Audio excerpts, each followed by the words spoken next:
Hello everyone, स्वागत है आप सभी का आपके अपने चैनल स्टेनो एक्सप्रेस में। आज के इस वीडियो में हम लोग चर्चा करेंगे भारत के तटीय मैदान के बारे में। तो भारत का तटीय मैदान कहाँ से कहाँ तक विस्तृत है और इसका निर्माण कैसे हुआ है, तो इन सारी चीज़ों के बारे में आज हम जानेंगे। तो जो हमारा दक्षिण का पठार था, हमने पिछले वीडियो में यह अपने दक्षिण के पठार यानी इस एरिया के बारे में पढ़ा था। अब इसके किनारे किनारे जो मैदान है, यानी यह जो हरे रंग से दर्शाया गया है, समुद्र के किनारे किनारे जो मैदान है, प्रायद्वीपीय पठार के किनारे जो समुद्र के तट में जो मैदान है उसके बारे में हम पढ़ेंगे। हरे रंग से यहाँ पे दर्शाया गया है। तो इसमें जो प्रायद्वीपीय पठार है वह प्रायद्वीपीय पठार यानी यह वाला एरिया, इस प्रायद्वीपीय पठार के जो पूर्वी और पश्चिम जो तट में मैदान है, यह हमारा पश्चिमी तटीय मैदान और यह हमारा पूर्वी तटीय मैदान, यानी पश्चिमी घाट और पूर्वी घाट के किनारे किनारे जो मैदान उसे समुद्र तटीय मैदान कहते हैं।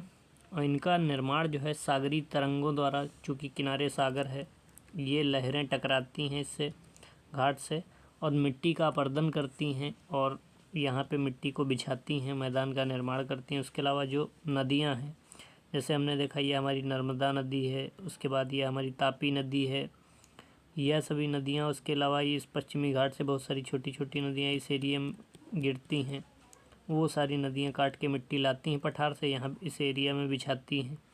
उसके अलावा इधर हम देखते हैं पूर्वी भाग में तो महानदी है, गोदावरी है, उसके अलावा कृष्णा है, कावेरी है। तो ये सारी नदियाँ काट काट के इस मैदान में जमा करती हैं, पठार को काटती हैं और इस एरिया में जमा करती हैं। तो यहाँ पे एक मैदान का निर्माण हुआ है जिस मैदान को हम बोलते हैं समुद्र तटीय मैदान। तो इस तरीके से दो कारक मुख्य हैं जिन्होंने इसके निर्माण में योगदान दिया है। तो पहला हो गया हमारा समुद्र की लहरें जो, और उसके अलावा नदियाँ, जो प्रायद्वीपीय भारत की जो नदियाँ हैं उन्होंने काट काट के इस क्षेत्र में मिट्टी को बिछाया है और मैदान का निर्माण किया है। पश्चिमी तटीय मैदान जो है वह हम यहाँ गुजरात से स्टार्ट करते हैं और गुजरात से स्टार्ट करके कन्याकुमारी के तटीय मैदान तक, यहाँ तक या कन्याकुमारी तक विस्तृत है। तो यह हमारा हो गया पश्चिमी तटीय मैदान। यह इतना पश्चिमी तटीय मैदान हरे भाग से जो दर्शाया गया है, यह काफ़ी सकरी जलोढ़ पट्टी है। सकरी क्योंकि देखिए बहुत सकरा एरिया है, जो तंग एरिया होता है उसे सकरा बोलते हैं। जलोढ़ पट्टी क्योंकि जल के द्वारा मिट्टी काट काट के यहाँ पे बिछाई गई है। इसके बीच बीच में पहाड़ी भूभाग भी हैं। गुजरात क्षेत्र में अगर हम देखें तो नर्मदा और तापी नदियाँ जो यहाँ पे, यह देखिए यह नर्मदा या तापी नदी जो है इस मुहाने पे, इस वाले एरिया में इसकी चौड़ाई काफ़ी ज़्यादा है। तो इस वाले क्षेत्र में इसकी चौड़ाई अच्छी खासी है और मुहानों पे इसकी यहाँ पे जो चौड़ाई है वह लगभग 80 किलोमीटर के आसपास है, जो कि सबसे ज़्यादा है। आप देख भी रहे होंगे कि यहाँ पे इसकी चौड़ाई इस वाले एरिया में सबसे ज़्यादा है। तो पश्चिमी घाट की जो सबसे सर्वाधिक चौड़ाई वह गुजरात में है, जहाँ पे नर्मदा और तापी नदियों का मुहाना स्थित है। उसके अलावा जो हमारा यह कच्छ का एरिया है, गुजरात का जो दो भागों में, यह हमारी कच्छ की खाड़ी है, यह हमारी खंभात की खाड़ी है। तो ऊपर वाले इस एरिया को हम कच्छ बोलते हैं। यह काठियावाड़ का प्रायद्वीप कहलाता है या सौराष्ट्र भी बोलते हैं।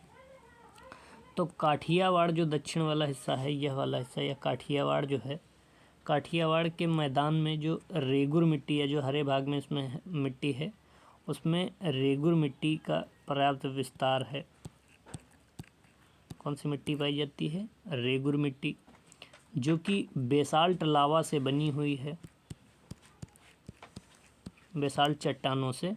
और बेसाल्ट चट्टानें जो हैं वो ज्वालामुखी के लावा से बनती हैं और आपको पता ही है जो पूरा दक्षिण का पठार है वो लावा से निर्मित है। यहाँ कभी बहुत बड़े बड़े ज्वालामुखी हुआ करते थे, उनसे जो निकली काली मिट्टी उसी से लावा से, उसी से बेसाल्ट चट्टानें बनी और बेसाल्ट चट्टानें हैं जो वो उनका अपरदन हुआ, छोटे छोटे टुकड़ों में टूटी तो रेगुर मिट्टी का निर्माण हुआ। तो यह काठियावाड़ वाला प्रदेश जो है, जो एरिया है, यहाँ पे मैदान में रेगुर मिट्टी पाई जाती है। और उसके अलावा अगर हम देखते हैं गुजरात से गोवा तक का जो मैदान है, यहाँ से यहाँ तक, तो इसको हम एक दूसरे मैप में देख लेंगे कहाँ से कहाँ तक को कौन सा मैदान कहते हैं। तो गुजरात से जो गोवा तक का हमारा एरिया है तो यह हमारा गुजरात से लगा के यहाँ से, यह हमारा काठियावाड़ का मैदान हो गया। गुजरात का यह वाला एरिया हमारा कहलाता है काठियावाड़। तो यह हमारा काठियावाड़ का तट कहलाता है। अब जो हम यहाँ गुजरात से यहाँ से स्टार्ट करते काठियावाड़ के नीचे से, तो गुजरात से लगा के यहाँ गोवा तक का जो मैदान है उसे क्या बोलते हैं, उसे कहते हैं कोंकण तट। इस वाले हिस्से को कोंकण तट बोलते हैं। और फिर गोवा के इस वाले एरिया से, यानी गोवा जो है, यहाँ पे गोवा है, गोवा से लगा के और दक्षिण तक बिल्कुल अगर हम चले जाएं कर्नाटक के मंगलुरु तक, यह एरिया जो है यहाँ पे कर्नाटक का मंगलौर या मंगलुरु है, यहाँ तक ये से बोलते हैं, यह कहते हैं कन्नड़ तट। या फिर उसके बाद में यहाँ पे थोड़ा कन्नड़ तट है। उसके बाद यहाँ से लगा के यहाँ तक मालाबार तट है, कन्याकुमारी तक मालाबार, मंगलौर से कन्याकुमारी तक मालाबार तट कहा जाता है। मंगलौर तट यहाँ पे छोड़ दिया गया, छोटा भाग जो है मंगलौर तट है। यद्यपि कन्नड़ तट को कभी कभी मालाबार तट में ही शामिल कर दिया जाता है, तो इसलिए कन्नड़ तट को अलग अलग हम ना पढ़ें। तो यह यहाँ से यहाँ तक टोटल कन्याकुमारी तक, गोवा के दक्षिण से यहाँ तक मालाबार तट कहेंगे इसको। उसके बाद मालाबार तट में क्या होता है, पश्च जल और लैगूनों की प्रधानता है। लैगून क्या होता है, जैसे मान लिया यह कोई ऐसे है, यहाँ पे समंदर का पानी इतने वाले क्षेत्र में भर जाए तो यह जो झील बन जाती है, झील जैसी, तो इससे बोलते हैं लैगून।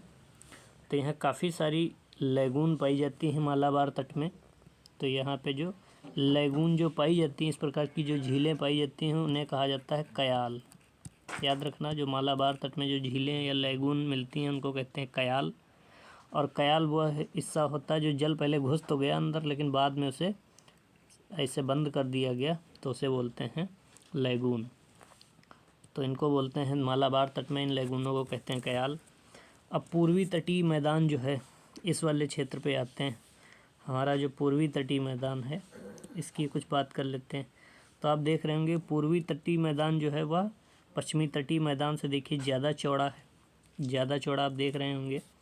काफ़ी सारी नदियां हैं, जैसे यहाँ पे महानदी है, उसके अलावा यह गोदावरी है हमारी, इसके अलावा यह कृष्णा है, यह हमारी कावेरी है। तो इन सारी नदियों ने इसको काफ़ी डेल्टा भाग में, काफ़ी इसे काट काट के इसके डेल्टाई भागों में इसकी चौड़ाई को और ज़्यादा बढ़ा दिया। जहाँ पे नदियाँ गिरती हैं वहाँ बहुत ज़्यादा कटाई करती हैं, इसलिए वहाँ पे इनकी चौड़ाई भी देखिए बढ़ जाती है।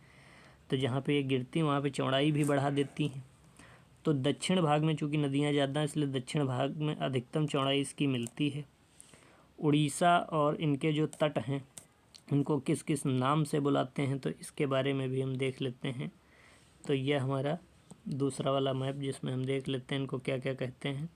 तो उड़ीसा का जो यह तट है, उड़ीसा का जो तट है यह वाला, तो इसे बोलते हैं उत्कल का मैदानी तट या उत्कल तट है। इतना उत्कल, उत्कल क्या होता है, उड़ीसा का प्राचीन नाम था उत्कल, इसलिए इस एरिया को उत्कल तट कहते हैं। उसके बाद यहाँ उत्कल तट के दक्षिण से, यहाँ से आंध्र मैदान भी बोलते हैं या फिर उत्तरी सरकार बोलते हैं, यहाँ से लगा के यहाँ तक को उसको उत्तरी सरकार मैदान बोलते हैं। उसके अलावा यहाँ से लगा के अगर हम कृष्णा कावेरी के डेल्टा से लगा के कन्याकुमारी तक जाते हैं तो उसे कोरोमंडल तट बोलते हैं। तो इस तरीके से इन सारे मैदानों में देख लेते हैं। ये कोरोमंडल तट हो गया। लौटती हुई मानसूनी पवनों से सबसे ज़्यादा वर्षा जो होती है वो कोरोमंडल तट में ही होती है, याद रखना। जो लौटता हुआ मानसून होता है, पहले तो मानसून ऐसे जाता है और उसके बाद वापस लौट के आता है टकरा के हिमालय से, तो लौटते हुए सबसे ज़्यादा मानसून जब वर्षा करता है वह कोरोमंडल तट में ही लौटता हुआ मानसून करता है। तो कम कटा छटा होने के कारण जो है यहाँ पे जो प्राकृतिक बंदरगाह हैं, पोत हैं, उनकी जो कमी है वह यहाँ पे काफ़ी है। कोरोमंडल में कम बंदरगाह पाए जाते हैं। कहीं कहीं लैगून भी मिलते हैं, जैसे अगर मुख्य लैगून या झीलें जो देखें वह इसमें पाई जाती हैं। चिल्का है पूर्वी में, पूर्वी तटीय मैदान में चिल्का है, कोलेरू है, इनका सबका अलग वीडियो में हम देखेंगे सारी झीलों के बारे में। और पुलिकट है। तो यह सारी झीलें हो गई जो पूर्वी तटीय मैदान में पाई जाती हैं। और ऐतिहासिक काल में भू संचलन के कारण जो है दोनों ही तटीय भागों में काफ़ी इमर्जन और उत्थापन के भी प्रमाण मिलते हैं। उदाहरण के लिए मुंबई के निकट जैसे है यहाँ पे यह वाला क्षेत्र देख रहे हैं निमज्जन, यहाँ पे उत्थापन और निमज्जन के प्रमाण मिलते हैं। और इसके अलावा हम कुछ दूसरी चीज़ों पे भी चर्चा करेंगे अगले वीडियो में। तो द्वीपीय भाग में हमारा जो अगला वीडियो रहेगा उसमें हम देख लेंगे अंडमान निकोबार और उसके अलावा दूसरे द्वीपीय क्षेत्रों के बारे में देख लेंगे। तो इस वीडियो में फ़िलहाल के लिए इतना ही रखते हैं।